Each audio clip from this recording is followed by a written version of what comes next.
नमस्कार, प्रणाम। आप देख रहे हैं विद्या न्यूज भोजपुरी यूट्यूब चैनल और मेरा नाम है अरुण।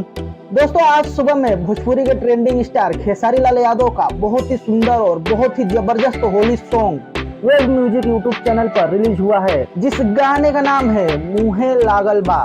जी हाँ दोस्तों, बहुत ही शानदार और बहुत ही जबरदस्त होली सॉन्ग है खेसारी लाल यादव का, जिसे आप सुनेंगे तो नाचने और झूमने पर मजबूर हो जाएंगे। दोस्तों, आप सबको बता दूं कि इस गाने को खेसारी लाल यादव के साथ में गाया है राधा रावत ने, जो कि दोस्तों बिल्कुल ही नई सिंगर है और इनका खेसारी लाल यादव के साथ में यह पहला गाना है। और साथ ही दोस्तों, इस गाने के राइटर है अजय बच्चन और म्यूजिक डायरेक्टर है छोटू रावत, और इस गाने की एक्ट्रेस है बहुत ही सुंदर और बहुत ही क्यूट मनीषा यादव।